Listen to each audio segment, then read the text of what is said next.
اور میں آپ خود. ایک بات یاد آ گئی، حضرت عمر کا زمانہ تھا، غسان کے بادشاہ نے کلمہ پڑھ لیا. جو لوگ غریب کہلاتے ہیں نا، وہ ذرا میری بات پہ زیادہ توجہ، غریبوں کو سنانے لگا. غریب ذرا توجہ. غسان کے بادشاہ نے اسلام قبول کر لیا، اور اسلام قبول کرتے ہی وہ آئے حج کرنے. حج کے بعد فارغ ہو گئے تو ایک نفلی طواف کر رہا تھا غسان کا بادشاہ، شاہ غسان. حال تو خانہ کعبہ میں بھی وی آئی پی پروٹوکول میں، آج تو مسجد نبی میں بھی وی آئی پی پروٹوکول ہو، یہاں آ کے بھی، یہاں بھی. اور دیکھتے صحیح کچھ کھڑا کہا، یہاں بھی پولیس والوں نے بازو پکڑے. سوچو تو صحیح، یہ حال کر دیا تم نے مذہب کا. طواف کعبہ ہو رہا ہے اور غسان کے بادشاہ نے جبہ پہنا ہوا ہے باریک اور لمبا. وہ طواف کعبہ کر رہا تھا تو ایک غریب آدمی کا پیر اس کے جبے پہ آ گیا. جب پیر آیا تو اس نے پلٹ کے غریب کے منہ پہ تھپڑ مارا. جب تھپڑ مارا تو اس غریب نے سیدنا فاروق اعظم کی عدالت میں مقدمہ کر دیا. کہا بادشاہ نے تھپڑ مارا. حضرت عمر فاروق رضی اللہ تعالیٰ عنہ نے بادشاہ کو بلایا. فرمایا تم نے اس غریب کو مارا ہے؟ کہا جناب اس نے پیر رکھا تھا. تو فرمایا پیر رکھا تھا تو کیا ہو گیا؟ تم نے کیوں لمبا جبہ پہنا؟ تجھے سمجھ کے چلنا چاہیے. کہا میرے لیے حکم کیا ہے؟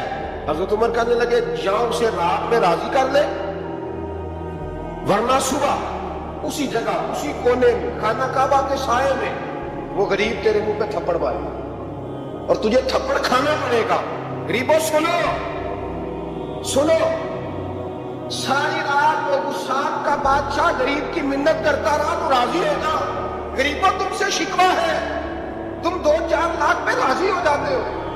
غریبوں تم سے شکوہ ہے، تم انصاف ہونے نہیں دیتے.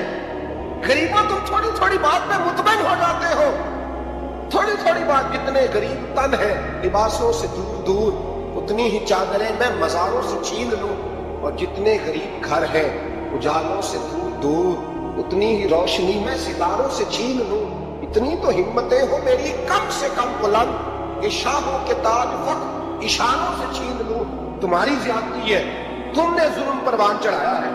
جب تم چودھری کے کہنے پر ایم کے کہنے پہ راضی ہو جاتے ہو، تم انصاف ہونے نہیں دیتے. ڈٹنا سیکھو، کھڑے ہونا سیکھو. جب اسے کہا راضی ہو جا، وہ غریب کہنے لگا میں راضی ہو جاؤں اور کل تو کسی اور کو بھی تھپڑ مارے. فرمایا جتنی تیرے پاس دولت ہے لا کے قدموں میں رکھ.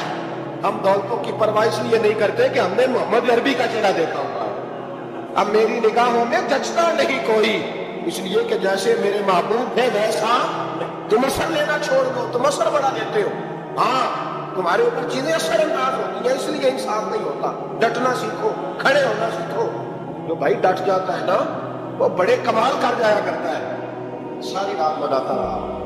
حضرت عمر سے کہنے لگا وہ نہیں مانتا. تو جناب عمر کہنے لگا پھر تیاری کر لیں، ہم بادشاہ نہیں دیکھیں گے، دولت نہیں دیکھیں گے، ہم رسول اللہ کا دین دیکھیں گے، ہم نبی پاک کا نظام دیکھیں گے. وہ بادشاہ رات کو دوڑ گیا، بھاگ گیا، جا کے عیسائی ہو گیا. لوگوں نے کہا اتنا قیمتی آدمی عمر نے ضائع کر دیا. فرمایا چپ کرو، میں نے کوئی چیز ضائع نہیں کی، میں نے تو اپنے رسول کا دین بچا لیا، کوئی شے ضائع نہیں. عدل جب تک میں پھر کہوں گا اس عدل کے نقصان میں ہر آدمی برابر پیچھے. ہم عدل ہونے نہیں دیتے، ہم عدل قائم نہیں کرتے. ہمارا تقاضا ہی نہیں کہ عدل ہو، ہم اپنے آپ کو عدل کے لیے پیش ہی نہیں کرتے، مزاج ہی نہیں. حضرت علی المرتضیٰ ایک جری انسان، اور وہ علی تھے جن پر انسانیت رشک کرتی. اور مولا علی وہ ہستی تھے کہ میرے مصطفیٰ کریم صلی اللہ تعالیٰ علیہ وسلم نے فرمایا اس کے دیدار میں تو فرشتے بھی آئے. نہ بڑا آدمی، اور پھر امیر المومنین خلیفۃ المسلمین حضرت علی. خود مولا علی نے حضرت قاضی شریح کو قاضی بنایا، چیف جسٹس بنایا، اپنے ہاتھوں سے تعیناتی کی. حضرت مولا علی رضی اللہ تعالیٰ عنہ کی زرہ گم ہو گئی. کافی دیر گزر گئی تو ایک یہودی کے پاس وہ زرہ نظر آئی.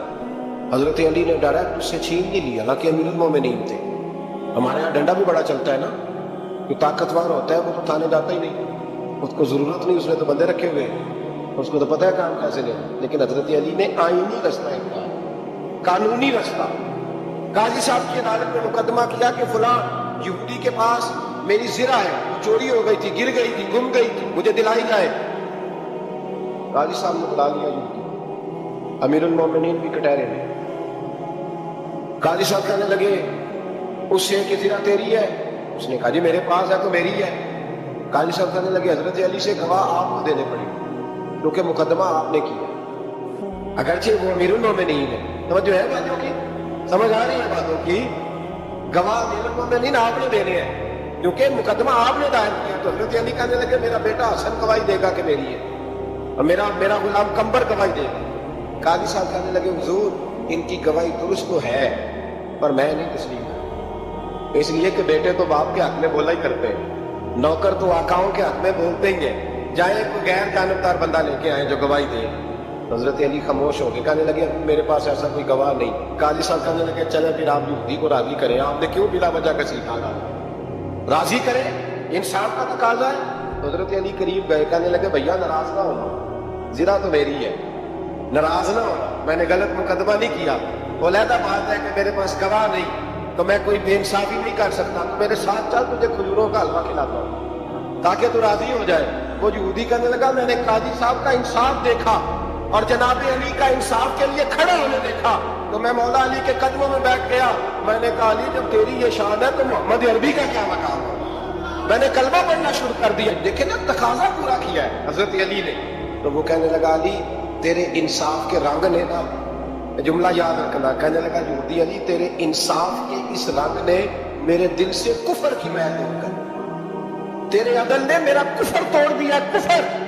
لیکن شرط دیکھیں نا، غریب آدمی ابو ایوب انصاری، ماڑے بندے، اب تو پیر اور مولوی بھی گنجائش نہیں نہ دیتا کسی کو بولنے کی، تو سیاستدان تو اللہ ہی بنا، وہ تو پتہ نہیں کس طرح سوتے ہیں رات کو، اللہ ہی جانتا ہے، پتہ نہیں کس طرح اپنے آپ کو مطمئن کر کے وہ زندگیاں گزار رہے ہیں، خدا ہی بہتر جانتا ہے۔ حضرت عمر فاروق جیسا دلیر اور جلدی آدمی جمعہ پڑھانے مسجد میں داخل ہوئے تو جناب ابو ایوب انصاری دروازے پہ کھڑے ہو گئے، کہنے لگے عمر تیرے نوکر نہیں، ٹائم پہ آیا، بڑی دیر سے کھڑے ہیں، کیوں دیر سے آیا؟ بڑے جلالی تھے نا حضرت عمر، لیکن وہ جلالی اس وقت تھے جب کوئی ظلم کرتا اور ذات کے لیے جلالی نہیں تھے۔ کب وقت پہ آیا کر تو ملازم نہیں تیرے۔ سیدنا فاروق اعظم ممبر پہ چڑھے اور فرمانے لگے اللہ ابو ایوب انصاری کا بھلا کرے، جب تک اس طرح کے لوگ موجود ہیں کوئی بادشاہ بگڑے گا نہیں، اللہ اس کا بھلا کرے، اس نے میری توجہ صحیح پر۔ پھر عمر وہ پڑے اور وہ کہ فرمانے لگے مسلمانوں معاف کر دو، غلطی کوئی نہیں، میرے پاس کرتا ایک ہی اور عبداللہ کی ماں نے دھو کے خشک کو ڈال دیا تھا، غریب ہو، کرتا دوسرا کوئی نہیں، تو وہ ذرا نا خشک ہونے میں آ کے دیکھ لو ابھی بھی گیلا، مجھے معاف کر دو، میری غلطی نہیں ہے۔ صحابہ درد کے ساتھ رونے لگے اور کہنے لگے اللہ اس طرح کے حکمران ہمیشہ ادا کرتا ہے۔ میرے بھائی تو انصاف کا رنگ ان تقاضوں کو سمجھنا، یہاں کسی کی جرت ہے بول سکے، طاقت ہے کسی کی، لیکن انہوں نے اپنے آپ کو پیش کیا، سامنے پیش کیا اپنے آپ لوگوں کے سامنے۔ دو مال غنیمت کی چادریں بانٹ رہی ہیں، سب کو ایک ایک ملی ہے۔ فاروق اعظم جمعہ پڑھانے آئے تو اسی چادر کا کرتا، اسی کی تامت، لوگ کھڑے ہو گئے، عمر بتا تو نے دو کیوں لی؟ یہ انصاف ہے، یہ عدل ہے، کیوں لی دو؟ حضرت عمر کہنے لگے میرا بیٹا جواب دے۔ عبداللہ بن عمر بولے، کہنے لگے ابا جی کے کپڑے بڑے پرانے ہو گئے تھے، میں نے اپنے حصے کی بھی اپنے ابا جی کو دے دی۔ دیکھیں نا یہ انصاف میرے نبی پاک نے کیا ہے، صحابہ نے سیکھا ہے۔ میں اور آپ تیار نہیں، ہم تیار نہیں انصاف کے، ہمارا مزاج نہیں انصاف، ہمیں خود بہت سارا آگے پیش ہو کے رنگ دکھانا پڑے گا، اس کے لیے ہماری تیاری نہیں، اس لیے ہم حکمرانوں کو گالی دے کے چپ کر جاتے ہیں، اس لیے ہم وکیلوں کے کہتے ہیں بکتے بڑا ہیں، جج بکتے، یہ باتیں کر کے ہم خاموش، ہم پیش نہیں کر پا رہے، ابھی تک ہم اپنے آپ کو کھڑا نہیں کر پا رہے کہ ہم سے مطالبہ کرو انصاف، کھڑا نہیں۔ حضرت سیدنا علی المرتضیٰ شیر خدا رضی اللہ تعالیٰ عنہ فرماتے ہیں بدر کے لیے جب جا رہے تھے تو سواری ایک تھی، سوار تین تھے، ایک سواری اور سوار تین فرماتے ہیں نبی پاک صلی اللہ علیہ وسلم نے فرمایا تین کٹھے نہ بیٹھنا، دو بیٹھے، سواریوں کو تکلیف ہوتی ہے، قربان جاؤ، کیسا رسول دیا ہے جو جانوروں کے حقوق کا بھی خیال کرواتے ہیں صلی اللہ علیہ وسلم۔ فرمایا دو بیٹھے، حضرت علی کہتے ہیں پہلے میں اور نبی پاک صلی اللہ علیہ وسلم بیٹھے اور تیسرے ہمارے ساتھ ابو درداء رضی اللہ عنہ۔ فرماتے ہیں جا رہے تھے بدر کے، پہلے میں اور حضور بیٹھے، پھر نبی پاک اور ابو درداء بیٹھے۔ فرماتے ہیں پھر نمبر لگ گیا میرا اور ابو درداء، اور مصطفیٰ نے گھوڑے کی لگام تھامی، تو حضرت ابو دردہ تڑپ اٹھے, کہنے لگے علی نہ طبیعت مانتی ہے, نہ عدم مانتا ہے, نہ عشق مانتا ہے. تو اس طرح کا میں تو چھوٹا ہوں, آپ کہیے رسول پاک سے, آپ ہر لحاظ سے بڑے ہیں. آپ عرض کیجیے کہ حضور نہ عدم مانتا ہے, نہ عشق مانتا ہے, نہ پیار مانتا ہے, نہ تقاضا ہے, مہربانی کرے آ جائے. حضرت علی ہاتھ باندھ کے عرض کرنے لگے محبوبہ ٹھیک ہے باری آپ کی پیدل چلنے کی ہے, پر مہربانی کریں, ادب پیار اور محبت مجبور کر رہی ہے. تو حضور نے فرمایا علی چپ کر, میں عدل نہیں کروں گا تو لوگ عدل سیکھیں گے کیسے؟ اگر میں عدل نہیں کروں گا تو قوم سیکھے گی کیسے؟ مجھے عدل کرنے دے, انصاف کرنے دے. فرمایا چلنے دے مجھے پیدل, کچھ نہیں ہوتا. تقاضا عدل جب تک پورا نہیں ہوتا. آپ یقین کریں میرے اساتذہ کہتے تھے میں عدالت کو عدالت نہیں کہتا, کچہری کہتا, اس لیے کہ عدالت وہ ہوتی ہے جہاں عدل ہوتا ہے. یہاں تو حال یہ ہے, بتائیے وکیل کو نہیں پتا ہوتا کہ جو میرے پاس آیا یہ غلط آدمی ہے, وہ اس کی حمایت کرتا ہے کہ نہیں, اس کے ساتھ چلتا ہے کہ نہیں, جھوٹ کے ساتھ آخر تک لڑتا ہے کہ نہیں لڑتا. جو گواہ بن کے جا رہے ہیں انہیں پتا ہوتا ہے کہ نہیں کہ ہم جھوٹے کی گواہی دینے جا رہے ہیں. تو پھر کیا سارا سزا حکومتیں کر رہی ہیں؟ معاشرہ بھی تو اپنی ترتیب بدلے نا, لوگ بھی تو اپنا رنگ بدلے نا, لوگ بھی تو طبیعت بدلے نا. کون منتخب کرتا ہے انہیں ظالموں؟ عوام, اور پھر اس کے بعد شکوہ بھی عوام ہی کرتی ہے. خدا را تقاضے سمجھو, مزاج سمجھو, طبیعت سمجھو. اسلام میرے نبی پاک صلی اللہ علیہ وسلم نے عدل کا بول بالا ہر مقام پر, ہر نقطے پر.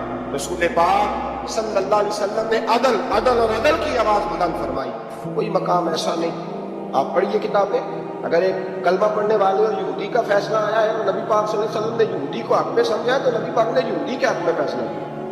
وہ منافق بگڑ گیا ہے, عمر کے پاس گیا ہے, حضور نے فرمایا جہاں جاتا ہے جا, فیصلہ وہی کیا جائے گا جو عدل پہ مبنی.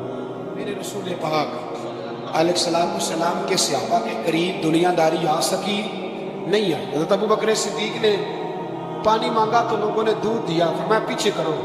ابو بکر نے نعمتیں چھوڑ دی. اب ابو بکر وہ والا کام کرتا ہے جو رسول پاک نے کیا. فرمایا نہ دودھ شاید پیش نہ کرو, جو مانگتا ہوں بس وہ. حضرت ابو بکر صدیق نے بڑے مالدار تھے. حضرت عمر فاروق رضی اللہ تعالیٰ عنہ کے پاس صحابہ کرام جمع ہو کے آئے. کون سا ایسا شخص ہے جس کی تنخواہ میں اضافہ ہو جائے؟ تو لوگ کہتے ہیں نہیں نہیں مجھے نہیں چاہیے. اور ہم نے وہ لوگ دیکھے, حاجی صادق صاحب کو مسجد والوں نے کہا 1000 روپیہ تنخواہ بڑھانی ہے, تو حاجی صاحب کہنے لگے میرا بڑا سونا گزارا ہوتا ہے, مجھے یہ نہیں بڑھے گے. حضرت سیدنا عمر فاروق رضی اللہ عنہ صحابہ اکٹھے ہو کے گئے, کہنے لگے عمر حضور کے زمانے میں بظاہر غربت رہی, جناب صدیق اکبر کے زمانے میں غربت, اب تو بڑی ریل پیل ہے, بحرین سے لاکھوں کا مال آتا ہے, آپ کو بڑے بڑے سفیر ملنے آتے ہیں, پر آپ وہی پرانا کرتا اور وہی تامت جو کئی جگہ سے سی آپ نے کئی جگہ سے پھٹی. اور حضرت عمر ایک دن عید کی نماز پڑھانے گئے تھے تو ننگے پیر ہی چلے گئے. لوگوں نے کہا جوتا, فرمایا ٹوٹ گیا تھا یار, پہننے کے قابل نہیں تھا. فرمایا ننگے پیر آ گئے, لوگ کیا کہیں گے؟ فرمایا چھوڑو, عمر کے پاؤں ننگے ہیں لیکن عمر کے کردار میں تو کوئی شک نہیں, پیر ہی ننگے ہیں نا, کیا ہوا, چھوڑو اس بات.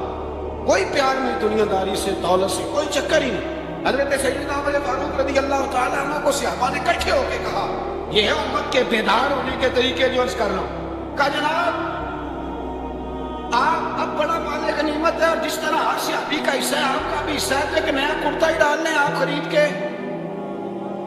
اب جب مشورہ ہو گیا صحابہ میں تو کہنے لگے عمر سے بات کون کرے گا؟